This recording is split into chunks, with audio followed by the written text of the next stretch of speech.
পূর্ব ঘোষণা অনুযায়ী বুধবার মনোনয়নপত্র দাখিল করলেন পশ্চিম ত্রিপুরা আসনের কংগ্রেস প্রার্থী তথা ইন্ডিয়া জোটের প্রার্থী আশিস কুমার সাহা।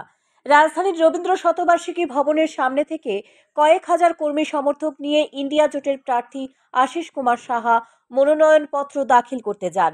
মিছিলের সামনের সারিতেই ছিলেন মনোনীত প্রার্থী আশিস কুমার সাহা, সর্বভারতীয় আহ্বায়ক সুপ্রিয়া সিনেট, রাজ্যের ইন্ডিয়া জোটের নেতা তথা বিরোধী দলনেতা জিতেন্দ্র চৌধুরী, সুদীপ রায় বর্মন, গোপাল রায় সহ অন্যান্য নেতৃত্ব। মনোনীত প্রার্থী আশিস কুমার সাহা মনোনয়নপত্র দাখিল করতে যাওয়ার আগে সংবাদ মাধ্যমকে জানান, ত্রিপুরা রাজ্যের মানুষ আজ অধিকার হারিয়ে বসে আছে, তাই গণতন্ত্র বাঁচাতে সারা দেশের সাথে ত্রিপুরার মানুষ সামিল হবে। ভয় ভীতি সন্ত্রাসের মধ্য দিয়ে এ রাজ্যে বিজেপি দল ক্ষমতা কুক্ষিগত করতে চাইছে, সাধারণ মানুষের প্রতিবাদ করতে চাইছে। আসন্ন নির্বাচনে এর প্রতিফলন ঘটবে। এদিন আশিস কুমার সাহা কানাইয়া কুমার না আসার কারণ প্রসঙ্গে বলেন, একটা ষড়যন্ত্র হয়েছে। কানাইয়া কুমারের ত্রিপুরা সফর বাতিল করা হয়েছে। প্রদেশ কংগ্রেসের পক্ষ থেকে সঠিকভাবে অনুমতি চেয়ে এই কর্মসূচি সম্পন্ন করতে চাওয়া হয়েছিল, তারা অনুমতি দেয়নি। এই বিষয়ে যখন দিল্লিতে জানানো হয়েছে, তখন দিল্লি থেকে কানাইয়া কুমারকে ত্রিপুরায় আসতে বারণ করা হয়েছে। লোকসভা নির্বাচনে এই প্রথম প্রতিদ্বন্দ্বিতায় অবতীর্ণ হয়েছি। রাজ্যবাসী শুভেচ্ছা, তাদের গণদেবতাদের আশীর্বাদ নিয়ে আজকে মনোনয়ন জমা দিয়ে গণতন্ত্রের যে লড়াই, এই লড়াইটাকে শক্তিশালী করতে সমগ্র দেশের সঙ্গে আমাদের রাজ্যেও মানুষ আজকে তাদের অধিকার হারিয়ে বসে আছে।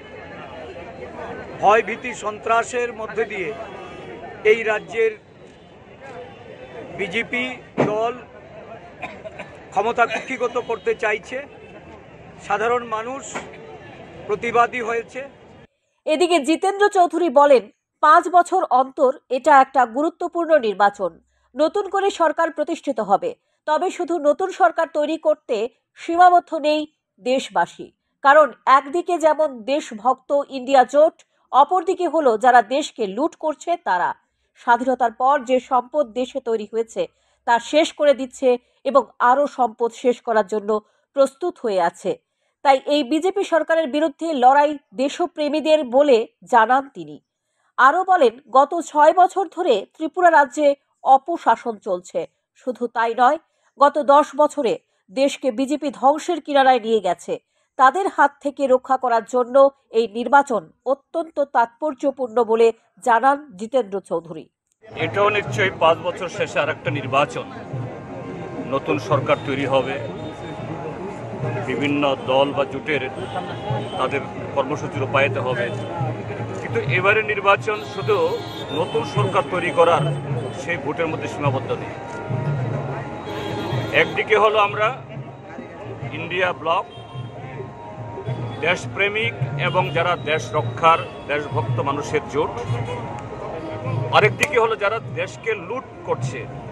গত 10 বছর, গত 7 দশক ধরে এই দেশে যা অর্জিত হয়েছে এগুলাকে যারা ধ্বংস করে দিচ্ছে এবং আরো ধ্বংস করার জন্য উদ্যত হচ্ছে।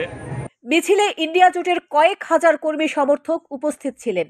তবে স্পষ্ট হয়েছে, সিপিআইএমকে পাশে পেয়ে কংগ্রেস রীতিমতো অক্সিজেন পেয়েছে, যার কারণে শহরে কয়েক হাজার কর্মী জোগাতে সফল হয়েছে। মিছিলটি রবীন্দ্র শতবার্ষিকী ভবনের সামনে থেকে শুরু হয়ে শহরের বিভিন্ন পথ পরিক্রমা করে। সান্দন টিভি।